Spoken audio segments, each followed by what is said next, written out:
ফরিদপুরের ভাঙ্গা উপজেলায় প্রধানমন্ত্রীর উপহারের বীরনিবাসের নির্মাণ কাজের অনিয়মের অভিযোগ উঠেছে জমির আলী নামে এক ঠিকাদারের বিরুদ্ধে। প্রতিবাদ করায় মুক্তিযোদ্ধা পরিবারকে নানা উপায়ে হুমকি দেওয়ার অভিযোগও পাওয়া গেছে। এছাড়া উপজেলায় বিভিন্ন দপ্তরে কর্মকর্তাদের কাছে অভিযোগ দেওয়ার পরও দীর্ঘদিন পেরিয়ে গেলেও কোনো প্রতিকার মেলেনি দাবি মুক্তিযোদ্ধা পরিবারটির। ঘটনাটি ভাঙ্গা উপজেলার নুরুল্লাগঞ্জ ইউনিয়নের গঙ্গানদী গ্রামের মৃত বীর মুক্তিযোদ্ধা মোহাম্মদ আলীর বাড়িতে। এই মৃত বীর মুক্তিযোদ্ধা সীমান্তরক্ষী বাহিনীর তৎকালীন বিডিআর এর অবসরপ্রাপ্ত নায়ক ছিলেন। বীর মুক্তিযোদ্ধা মোহাম্মদ আলীর পরিবারের অভিযোগ, বীর নিবাসের কাজ প্রথম থেকেই নানা অভিযোগ থাকলেও আমরা বলা সত্ত্বেও ঠিকাদার কোনো কথার ভ্রুক্ষেপ করেনি। নিবাসের দেওয়ালে ভালো ইটের সাথে খারাপ ইট মিশিয়ে কাজ করেছে। ছাদে যেভাবে পাথর মিশিয়ে কাজ করার কথা সেই অনুপাতে পাথর দেয়নি। তুলনামূলক সিমেন্টের চেয়ে বালু বেশি দিয়ে কাজ করা হয়েছে। এখন বিভিন্ন স্থানে প্লাস্টার খুলে পড়ছে। 3 ইঞ্চি ফ্লোর দেওয়ার কথা থাকলেও সেটা 2 ইঞ্চি ও 2.5 ইঞ্চি করেছে। এই ঘরটার জন্য অনেক করছি বাজান, আমি মহিলা লোক হাতে ধরছি, পায়ে ধরছি, কত কিছু করছি, কিন্তু কোন রকম আমার কথা জমির করে না, এলাও করে না। আবার রাজমিস্ত্রি আসে, ওই ওই ওই চামচা আছে একজন, ওই চামচা জোলা আরো কিছু বলা যায় না। আপনি চুপ করেন, অত বুঝেন না, অতই করেন না, আমরা সব বুঝি। বুঝতে বুঝতে দেখেন যে কি কাজ করে ফেলাইছে। এখন কি করব তাই বলেন। সমস্যা এখন ওই যে ঘরে বালি ছুটে ছুটে যাওয়া লাগছে, ফাইটে গেছে। ওই যে বাথরুমের ট্যাঙ্কি ওই যে বেরিয়ে গেছে। ঘরে একবার দিছে, আবার তো 2 ইঞ্চি প্লাস্টার করার কথা, তাও দেয় নাই। বেসিংও ভেঙে গেছে।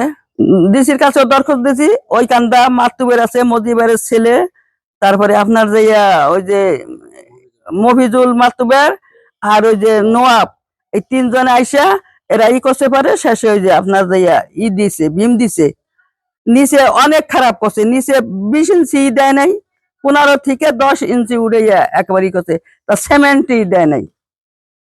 আমার স্বামী প্রধানমন্ত্রী আমাদের ঘর দিছে থাকার জন্য, থাকা থাকবে কথা, আমরা চাপা লাগিয়ে মরে যাবো স্যার।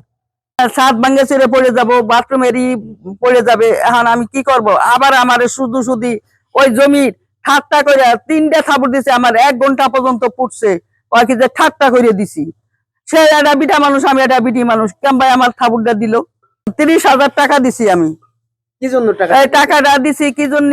ওই যে ভালো হবার জন্য, কাজটা ভালো হওয়ার জন্য। আরো 2 লাখ টাকা চাইছে সম্পূর্ণ ভালো হওয়ার জন্য। টিউবওয়েলের টাকা দিছি 20,000। টিউবওয়েল দেবেন আমারে, সেই মেশিন কি বলে মোটর দিবা চাইছিল, ওই মোটরে পানি হইলো সব লাল গুলা, এর জন্য আমি আনিনি। তারপর বলছে টাকা দিবা, তোমার দেবো। টিউনো সাহেব বলছে যে তুমি কেন টাকা দিছো। তারপরে ওনার ছেলেও বলছে যে কেন তুমি টাকা দিছো।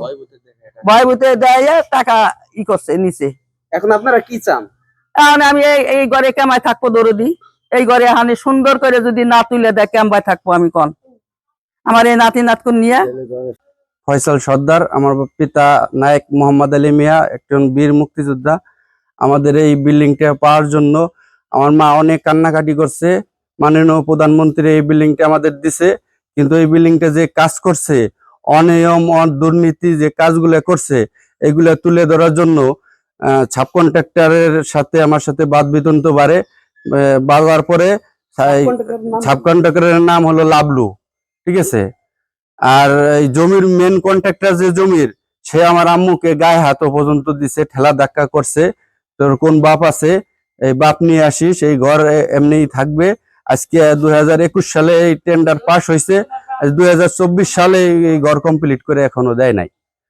হ্যাঁ, আমি মেলা টিউনো সাহেবের কাছে যাওয়া হয়েছে, তারে টিউনোর কাদের সাহেব, পিয়ন, হ্যাঁ কেরানি, তাদের কাছেও বলা হয়েছে।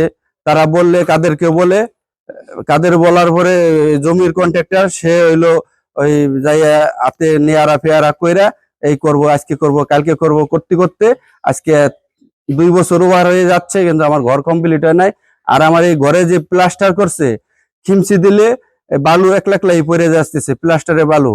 আর পিছনের সাইডে যে ওয়ালটা আছে, ওয়ালটা ফাটল ধরে একদম চাক্কা ধরে পড়ে যেতে হয়েছে।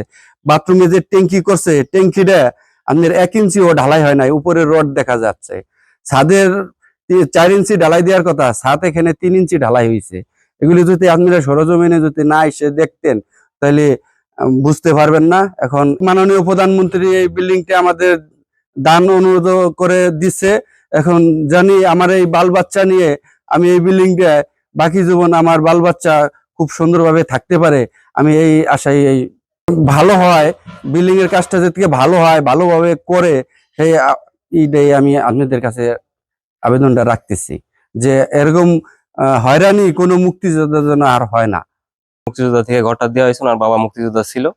তো ঘরটা অনিয়ম চলতেছে, প্লাস্টার ফাটল ধরে গেছে, বেসিংটা দেখলাম খারাপ, ওয়াল ফাটল ধরছে, নিচেও অনিয়ম করছে বিল্ডিং এর নিচে, আর উপরেও অনিয়ম, সব জায়গায় দুর্নীতি চলতেছে। পাড়া প্রতিবেশী এলাকার সন্তান দেখছি, যেটা সে সত্যিই বললাম। আর যদি কারো দেখার ইচ্ছা থাকে এসে দেখতে পারে, যদি উপরমহল থেকে কেউ আসতে চায় তাও আসতে পারে। এটা তো আমার ভালো মনে হইতেছে না। সরকার শেখ হাসিনা দিছে ঘরটা মানুষকে থাকার জন্য, সুন্দরভাবে বাঁচার জন্য, কিন্তু এখানে কন্ট্রাক্টররা যে কাজ করতেছে, মানুষজন অতি তাড়াতাড়ি ঘরের চাপাই মারা যাবে, এটা আশা করা যায়। মেরামত করে দেখ, মানুষ যাতে সুন্দরভাবে বাঁচতে পারে। আর মুক্তিযোদ্ধা সে যেহেতু বাঁচা নাই, তার স্ত্রীটা আছে, সে যেন সারা জীবন সরকারে ধন্যবাদ দিতে পারে বা সরকারে ভালো কিছু করতে পারে, যে ঘরটা ভালো হয়েছে, এটাই তার দাবি।